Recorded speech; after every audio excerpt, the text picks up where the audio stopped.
Bem-vindos a mais um pós-jogo aqui no Camisa 12. Muito obrigado a todos vocês que estão sempre ligados aqui no canal. Já sabe que é o nosso ritual. Vai clicando em curtir. Se você não é inscrito no canal ainda, inscreva-se agora, ative as notificações e ajude a gente a bater 100 mil inscritos ainda em 2021. Quero colocar essa plaquinha aqui esse ano ainda.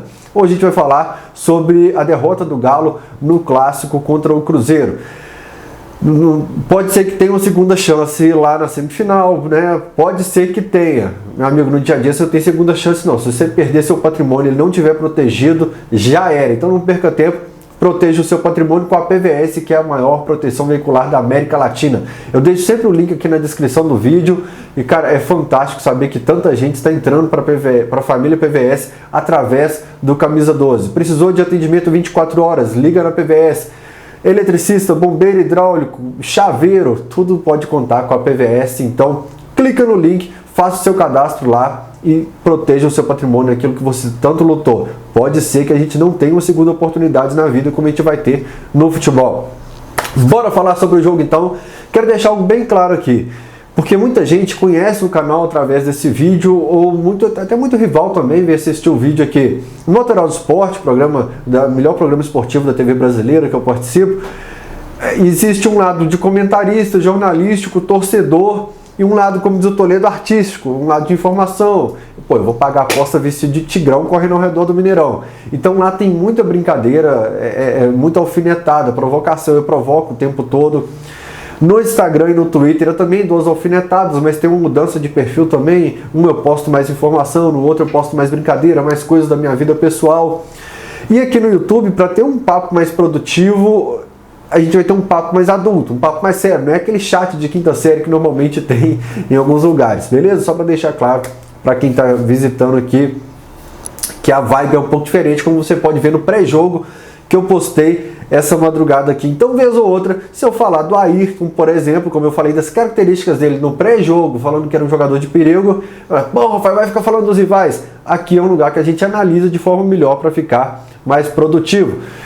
Um clássico em que o Galo era amplamente favorito e tomou um baile fugiu do Conceição, do Tigrão, do Conceição, Felipe Conceição. O Felipe Conceição armou muito melhor a equipe dele, entendeu a ideia do Cuca e o time do Cuca não conseguiu jogar bola. Apesar de ter sido um jogo tecnicamente muito ruim, né, o Cruzeiro foi superior na primeira e na segunda etapa no futebol com a bola rolando, mas os goleiros mesmo pouco trabalharam. Você não viu o Everson fazendo defesa, você não viu o Fábio fazendo grandes defesas, teve aquela do Vargas que ele salvou, que me lembrou até que o lance do Magno Alves em 2011, mas os goleiros trabalhando a todo momento, como é de se esperar em um clássico, a gente não viu.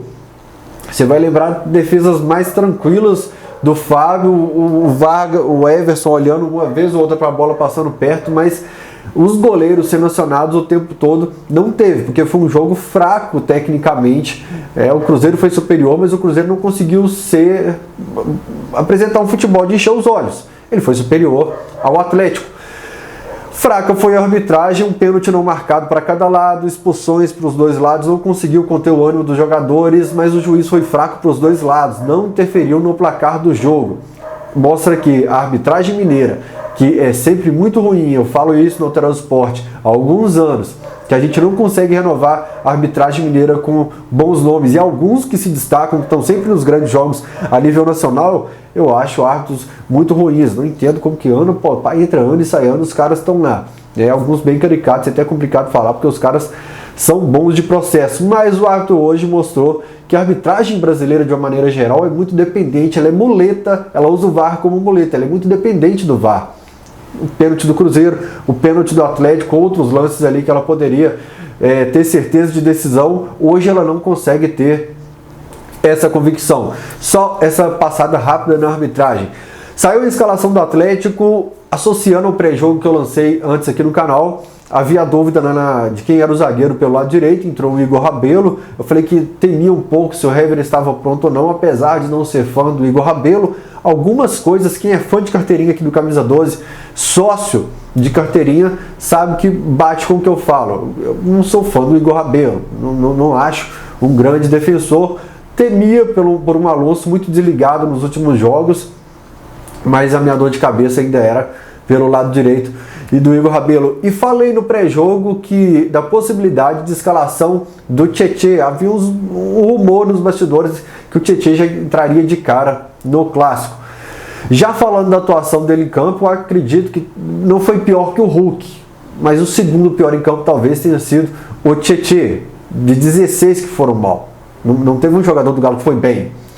Mas dos 16 que eu não coloco de 0 a 10 a nota do Galo, eu vou colocar abaixo de 0. Menos 1, menos 2, menos 3, menos 4, menos 5, menos 6, menos 7, menos 9, menos 10. O Tietê, cara, ficou mais próximo ali do menos 10, porque assim, foi um 0 à esquerda em campo.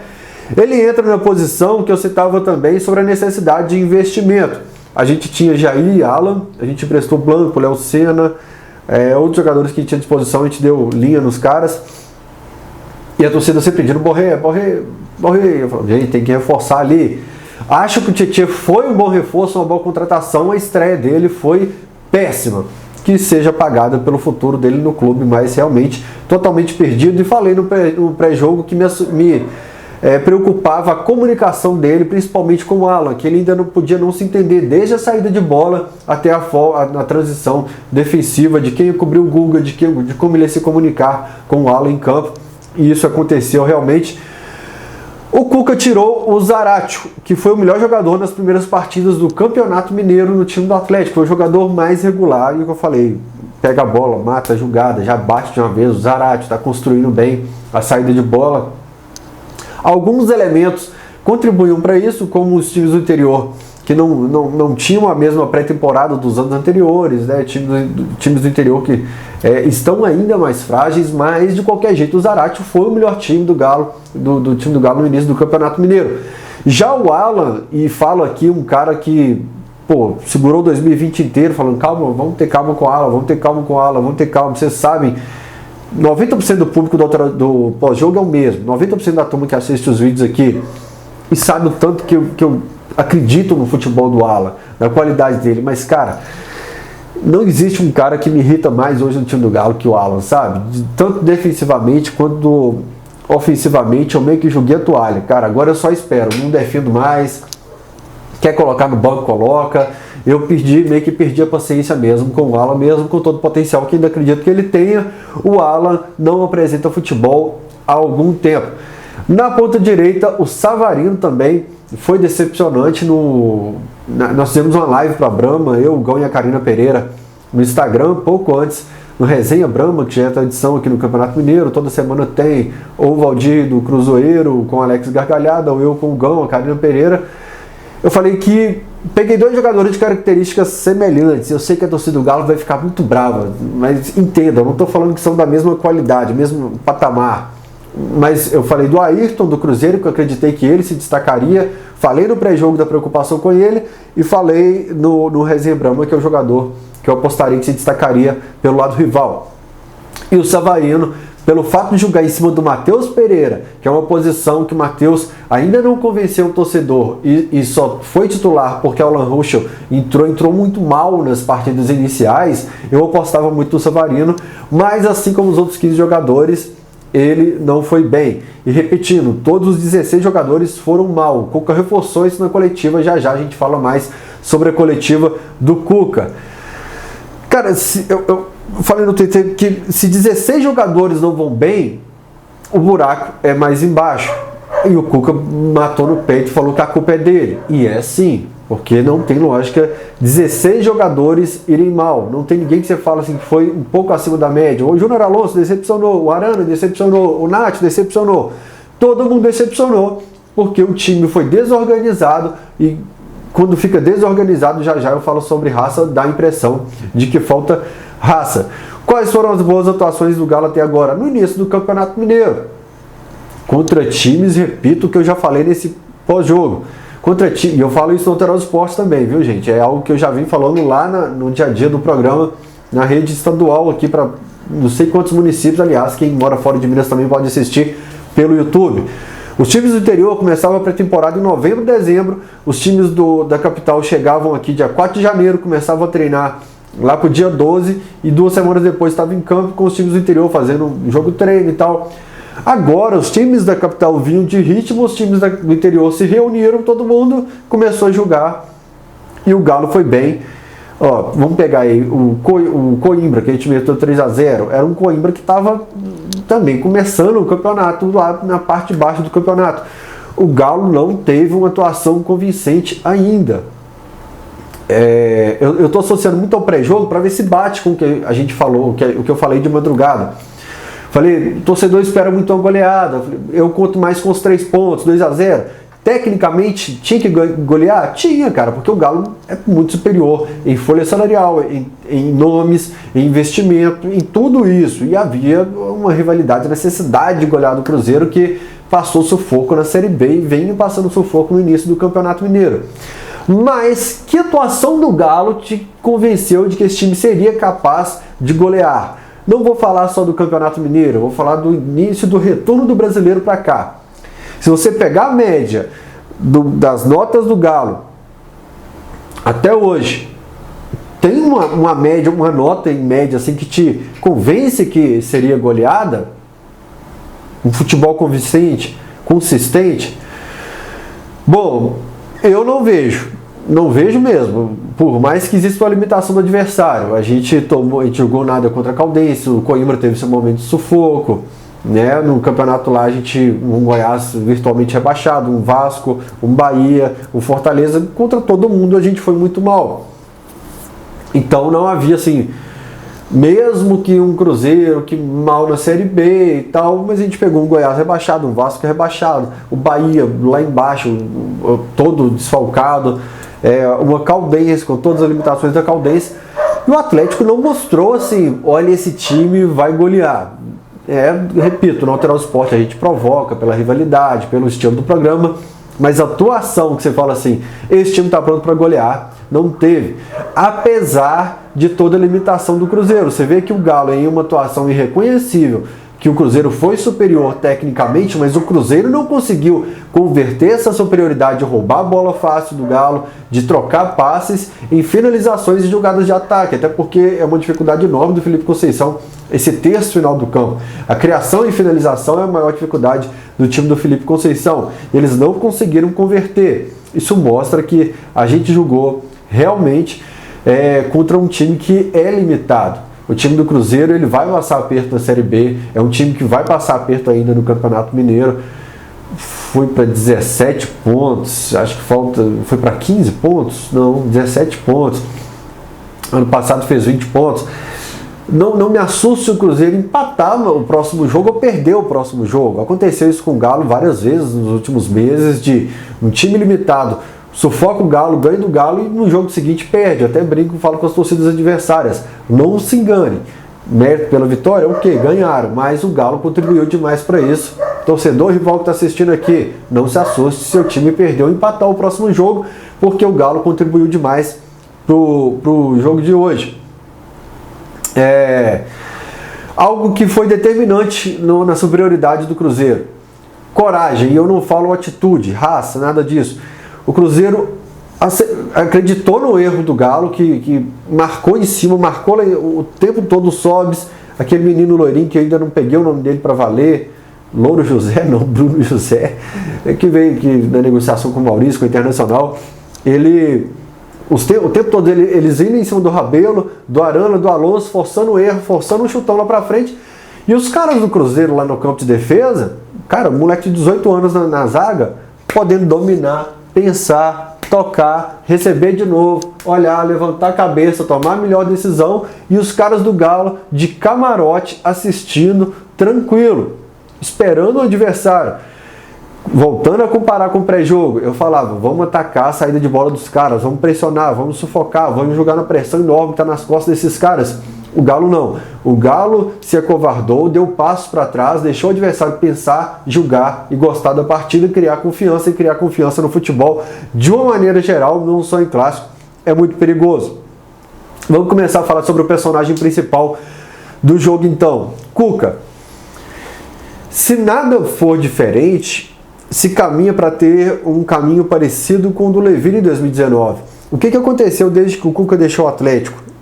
Em dezembro de 2013, em março, nós perdemos o estadual de 2014 ali por volta de abril, maio, com o Paulo Autuori, foram 3 clássicos, 3-0 no estadual. Aí ele ainda enfrenta o Corinthians na estreia do Brasileiro e perde no jogo de ida das oitavas da Libertadores. A gente já pedia o Cuca, a volta do Cuca ali. Aí 2015 foi a mesma coisa, 2016 a mesma coisa, 2015 quando a gente começa a despencar no Brasileiro, que né, aí o Levi cai, era o volta Cuca, 2016, aqui 17, 18, 19, 20. Bom, eu falei no Transporte, se não vingar o Cuca a gente está livre do fantasma para frente, porque apesar da vibe que teve contra o Cuca agora, você tem que concordar que sempre existiu o movimento volta Cuca na torcida do Atlético. O Cuca, e eu falo sempre que existe a torcida de internet e a torcida fora da internet. São duas personas bem diferentes. Sabe, se você trabalhar o Atlético para o público da internet, você trabalha com uma persona. Se você trabalhar o Atlético povão na rua, você trabalha com outra persona, cara. São públicos diferentes. E nesse público fora da internet, principalmente, sempre houve uma pressão muito grande. O Cuca entrava no Independência, passava pela torcida pelo Galo na veia, era tratado como rei, aplaudido, tendo o nome dele gritado também. O Cuca, aliás, que mais um jogo que perde para o Cruzeiro no Mineirão, nunca venceu como visitante no Mineirão. Perdeu na estreia do Mineiro em 2013, perdeu no retorno do Brasileiro em 2013. Teve mais jogo como visitante, hein? A final do Mineiro, jogo de volta 2013 e hoje. 4 jogos, 4 derrotas. De cabeça acho que é isso. Eu tô com muito sono, eu não tô com a cabeça boa ainda, tô morrendo de raiva ainda, né? Mas se, cara, o Levi, o Cuca continuar, é mais ou menos a mesma. Eu tô vendo surgir, não tô falando que é pra gente bater nele como a gente bateu no Levi em 2019, mas assim, eu tô sentindo mais ou menos a mesma vibe da torcida, o mesmo comportamento que rolou na volta do Levi. E acho que o passado não tem que interferir realmente. 2013, muito obrigado, não conta, fica ali. Aqui é um clube profissional, uma instituição que trabalha com 300 milhões e é uma empresa que, se não mostrou resultado, como qualquer profissional, você vai sair. Precisa ter paciência eterna? Cara, tem algo que me irrita no Atlético, que contratou o craque, vamos colocar, contratou o Hulk, você tem que ter paciência, porque o cara estava na adaptação. Você contratou o Papagaio do Palmeiras, eu estou usando personagens bem aleatórios para você ver que realmente é o mesmo roteiro. Você tem que ter paciência, porque o menino estava saindo da base do Palmeiras, você tem que ter paciência com o que é da base nossa, você tem que ter paciência com o treinador que está pegando uma bomba no meio do campeonato, você tem que ter paciência com o treinador foda que a gente contratou no início do campeonato, porque o trabalho dele vai sortir resultado. A vida do atleticano é sempre que ele tenha paciência, cara, e ele nunca pode cobrar nada. Por exemplo, eu acho que o personagem principal da derrota hoje, a culpa é 100% do Cuca. Foi um time extremamente mal treinado, mas não pode se exibir hora nenhuma os jogadores. No Transporte, na Rádio da Massa principalmente, eu lembro que eu falava isso todo dia. Quem que a gente demitiu? É tanto treinador que a gente demite que eu nem sei mais. Wagner Mancini não? Quem veio antes do Wagner Mancini? Foram os interinos, no trabalho do Largue, do Rodrigo Santana, de todos esses treinadores que passaram aí. Eu falava, a gente culpa o Wagner Mancini de ser ultrapassado, o Oswaldo Oliveira, o Levira, a gente culpa a falta de experiência do Rodrigo Santana, do Thiago Largue, e cara, vai sobrando para os jogadores uma tranquilidade normal. Temos também que cobrar demais de jogador, gente, por mais que você esteja pé da vida com o Cuca, eu também estou, mas não se pode eximir totalmente a culpa de jogador, cara. O Atlético institucionalizou esse comportamento de amarelar na hora decisiva. Os jogadores também queimaram trocentos treinadores aí, sei lá, 17 treinadores, 15 treinadores que passaram nos últimos anos. Eles também têm culpa, mas Rafael, esses caras não estavam. Eu ia falar um palavrão, o YouTube ia tirar minha monetização agora, eu ia falar um eu ia falar um foda. Cara, não importa se mudou, não importa, tem que colocar na conta dos caras, tem que começar a cobrar, como eu falei que tem que cobrar do treinador que ganha muito, cobra de quem ganha muito, cara. Você ganha 300, você ganha 250, você ganha 500, você ganha 1 milhão, você ganha 100, vocês ganham muito mais do que a população. Tem que cobrar, cara. tem que cobrar resultado. Empresa é isso aqui, ó, é resultado, pô. Isso aqui não é Alice no País das Maravilhas, não. O mundo é desse jeito em qualquer área, no futebol não pode ser diferente. Você senta com o seu patrão fala, ó, a empresa precisa de resultado. Senão não vai ter como bancar o projeto, cara. Então o Cuca tem que ser cobrado sim, assim como eu cobrava do Sampaoli e queria o Sampaoli aqui também. Como quando eu cobrava o Sampaoli lá no Alterosa Esporte, os caras falavam que eu estava querendo a cabeça do Sampaoli, que eu falava dos erros. Aí quando eu falava que queria, e isso está registrado, eu apanhei demais por isso aqui no meu Instagram, ganhei fama de vendido, porque o pessoal fala que a gente é vendido. Nunca caiu na minha conta, mas eu sou, né? Eu pedi renovação para o Sampaoli para 2022, 23, 24, 25. Falei, entra com o homem na Arena MRV com o Sampaoli, 2022, 23, aí você é vendido. Mas se você cobra, aí você não pode ter opinião. O negócio é que a humanidade atualmente, em área nenhuma, ela não pode ter ouvir uma opinião contrária em relação a dela. Aí é onde surge a ofensa e tudo mais. E repetindo, a realidade nua e crua. Treinador tem que ser cobrado. Jogador tem que ser cobrado. É uma empresa que vale, que tem, sei lá quanto que vai sair no balanço, mas aqui até pouco tempo era 300 milhões por ano, cara, no seu balanço ali.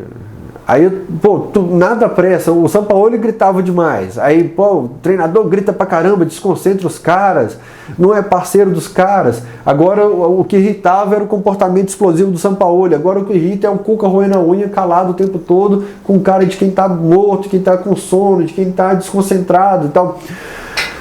Eu acho análise muito supérflua, sabe? Cada treinador tem sua característica. Se o Cuca tá roendo a unha e se o outro tá gritando, a gente não pode analisar. Tem que olhar o rendimento do time. O rendimento do time do São Paulo foi péssimo contra os times que estavam rebaixados no Campeonato Brasileiro. O do Cuca tá péssimo agora contra o Cruzeiro, que ficou lá em 13º e muito mal no Campeonato Mineiro. E os dois têm que ser cobrados. O São Paulo tinha que ser cobrado, independente se o time foi formado cedo, tarde. O Cuca tem que ser cobrado, independente se está aqui uma semana ou não. Ele fala na coletiva dele, me cobrem daqui a 10 dias, esse time vai estar pronto. O Cuca falou na coletiva hoje, dia 11 de abril, me cobrem daqui a 10 dias, se esse time vai estar pronto ou não.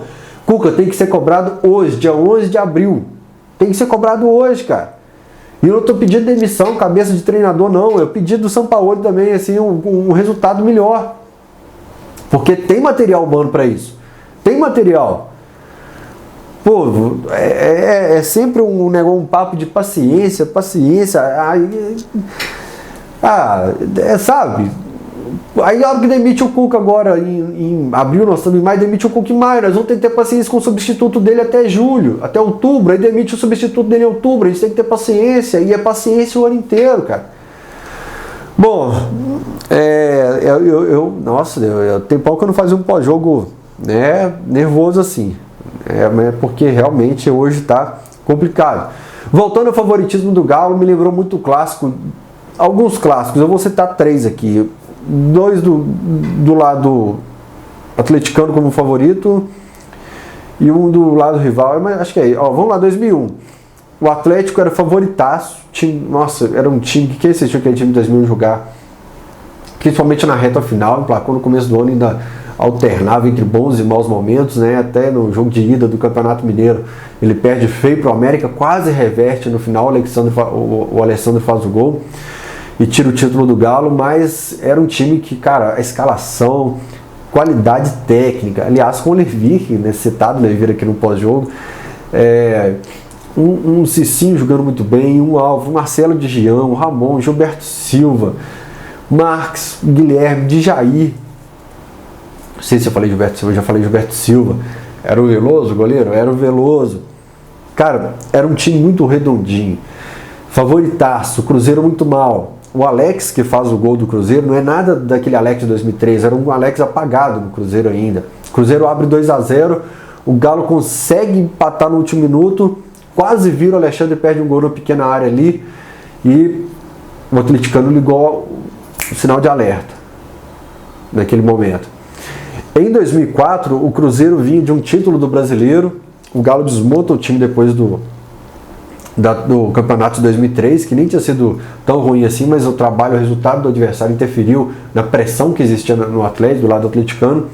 A gente monta um time que brigaria para não cair no Brasileiro, um time ruim realmente, tanto que resultou numa quase queda para a segunda divisão. E o Cruzeiro, não lembro se o Rivaldo já estava nesse jogo, 2004, que depois o Rivaldo vem. O Galo faz 5-3 com o Tucho. 2007, o Galo voltando para a primeira divisão. Time, cara, com os moleques da base, um time que estava voltando à segunda divisão com as suas limitações financeiras. Ganha de 3-1 o primeiro jogo, aquele gol que o Coelho cobra uma falta cruzada, ela vai direto. E depois, na final, 4-0. E digo mais, era para ter sido muito mais. Os 4 gols foram no segundo tempo. O primeiro com uns 40 segundos do segundo tempo, mas todos no segundo tempo. No primeiro tempo a gente desperdiça um caminhão de gols. E o Cruzeiro com boas peças. Aliás, acho que o Michael Soel e o Fábio Santos estavam do lado do Cruzeiro também. Por que a memória só funciona para coisa de futebol? Não funciona para nada. Não lembra nem a hora de tomar remédio. Clássico é isso, cara. Vocês estão na ansiedade para descontar logo, goleada e tal. Acho que veio ainda mais de forma natural. E acho que acaba jogando contra, né? Eu não esperava goleada hoje, eu repito aqui, pelo desempenho do Galo nos últimos jogos. E eu acho até que a gente fez crescer o adversário pelo nosso comportamento. Eu falei nosso, terceira pessoa, né? Não falei seu nem meu, nosso comportamento. Então, clássico, o clichê ainda vale, clássico é clássico. Time sem identificação, outro fator que eu falei no pré-jogo. Falei, esse time não teve contato com a torcida ainda. Será que pesou? O time do Cruzeiro também não. Tirando o Fábio, Marcelo Moreno, que nem entrou, Sobs, ou outro. Na base tem rivalidade, os caras passaram pela base, enfrentavam o Atlético sempre. Não, eu tinha medo que os jogadores do Atlético ainda não tivessem noção do que representa um Atlético Cruzeiro no estado. Não sei se pesou. Faltou raça? Eu acho que faltou organização. Lembro sempre da frase do Euler, filho do vento. Se eu soubesse correr hoje, se eu soubesse correr no início da minha carreira, como sei correr hoje mais experiente, eu seria mais produtivo. Como o Atlético foi um time mal treinado e desorganizado dentro de campo hoje, acho que o time correu errado. E isso dá a impressão de uma falta de vibração. O Cuca nas entrelinhas da coletiva destaca. Faltou sujar o calção, faltou dar um gás. E o Cuca falou que ele também é culpado pelos resultados, mas o Cuca dá uma alfinetada no vestiário. Não consegui passar para eles o que representa. Espero que eu saiba e que essa derrota tenha um sentido para frente, para o restante do trabalho. Não consegui passar para eles o que representava. Eu ainda acho que foi falta de treino. Eu acho que se o time estivesse bem treinado, bem postado, com uma ideia de jogo que ainda não dá para entender qual é a ideia de jogo do Alex Stivel ou Cuca, a gente não estaria aqui falando de raça. Eu acho que se o time estivesse bem treinado, com a ideia de jogo definida, a gente teria enfiado ali 3-0 e ninguém aqui ia falar de raça. Com a mesma quilometragem de cada jogador. Pega o chip ali depois no colete deles e olha, correu 4 km igual correu 4 km hoje, correu 3 km, deu uns 50 toques na bola igual deu hoje. O mesmo desempenho de cada um em quilometragem, toques de bola e tudo mais. Mas se fosse um time bem treinado, ninguém ia aceitar a raça. Porque a bola ia entrar na casinha. Aí quando não se ganha, que o time é mal treinado, se fala em jogo vendido, se fala em raça, se fala que o salário está atrasado, que existe briga interna no vestiário. O roteiro do futebol é o mesmo desde que o Charles Miller chutou uma bola. Não vai mudar nunca. Não acho que faltou raça. Não acho que faltou identificação. Eu acho que isso é caçar em daca, como diz minha mãe lá no interior. É caçar sarna para se coçar. Acho que faltou futebol e o nome disso tem um culpado. Alex Stivel, o Cuca, para encerrar o pós-jogo, beleza? Fala aí a opinião de vocês, usem a música da caixa de comentários, clique em curtir, inscreva-se no canal e não se esqueça de clicar no link da PVS e proteger o seu patrimônio. Não deixa para depois, pois você pode não ter uma segunda oportunidade. É a maior da América Latina. Grande beijo, até a próxima.